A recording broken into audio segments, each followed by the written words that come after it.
아직도 카지노에서 돈 출금하는데 30분이나 걸려? 토빅스가 얼마나 빠른지 한번 봐. 총 금액 704,000원. 바로 카드로 출금할게. 완료. 이제 스톱워치 시작한다. 시작.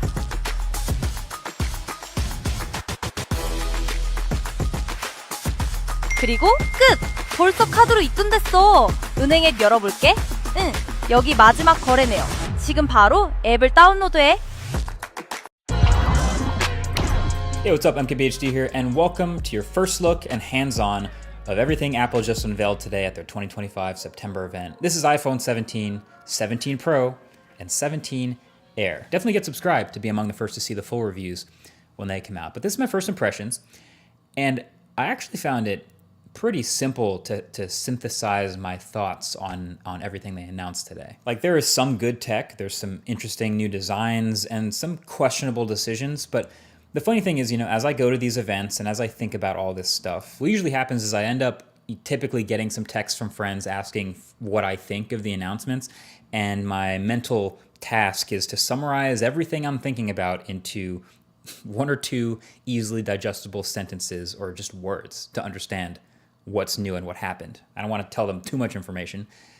And so that's what I'm going to give you about each of the things Apple announced today. I'm going to give you my super compressed version of what I saw. So let's just start with the iPhone 17, right? The base new iPhones. My ultra simple summary for the iPhone 17 would be, hey, it got ProMotion and a better selfie camera, and the rest is mostly the same. So the design is mostly unchanged other than the new colors, same screen sizes, same dimensions, same camera bump, same buttons and camera control, which they barely talked about. But there's a new A19 chip inside, which we expected. That should see some nice performance gains and efficiency bumps, roughly 20% faster CPU, which is nice. And battery life should be a few beats longer. And the display is brighter too, getting up to 3000 nits. But this is the first time we are seeing a Pro-branded feature on a non-Pro iPhone, because every new iPhone across the range now has ProMotion. And it's the same ProMotion too. It's the adaptive 1 to 120 hertz. Doesn't seem to be handicapped at all. It's funny, we always used to have that, regular people don't care about 120 hertz argument, but now here it is on the new base iPhones. So, hey, sounds great to me. This makes the base iPhones much more usable, and so does the new base storage of 256 gigs. So those are welcome upgrades. But the other new thing was a selfie camera. And it was funny, the keynote was pretty chill up until the point where they started to talk about this, and it was actually the loudest applause, and it was really tempting to make fun of it. But I actually do think this is really clever, because all these new iPhones have this massively upgraded selfie camera system. They're calling it center stage, but I actually think that kind of does a disservice, because the actual center stage on their laptops and stuff is kind of annoying. But what's happening is with these phones, they all have a larger 24 megapixel square selfie camera sensor. And so then when you go to take a selfie, the phone can take a regular vertical selfie, or can manually or even automatically take a horizontal selfie without you having to rotate the phone. And honestly, this might be genius. Like, the default for most people is obviously to take a vertical selfie now. It just fits on the phone. You're probably viewing it on the phone. But if you go to take a horizontal selfie to fit more people, suddenly the camera lens is off to the side and it's a little bit less natural looking. So now, since the selfie camera is larger and a square, it can literally just crop an 18 megapixel selfie in portrait or landscape, and for videos or photos. I think it's great. It's very useful. It might be the biggest upgrade to the iPhone 17. So then there's the iPhone 17 Pro.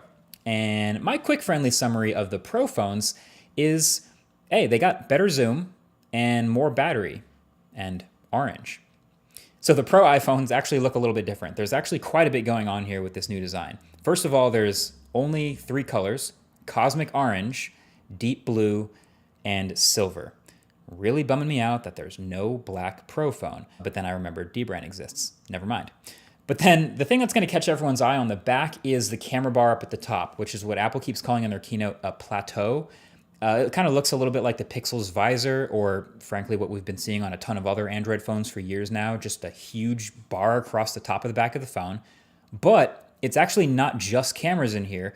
Apple's done some rearranging of the insides of the phone to actually shove more components, like the A19 Pro chip and the logic board and storage up here in that bar so they could fill out more of the bottom of the phone with more battery. And that approach is going to make even more sense in a little bit. But my first reaction to that is, oh yeah, great. That sounds like these Pro phones might actually come with a real substantial battery upgrade from last year, which is again very welcome. Now you might also notice some other little things like the millimeter wave antenna at the top of the phone and the ring around that plateau actually also being an antenna. But then the other new design element is that they actually switched back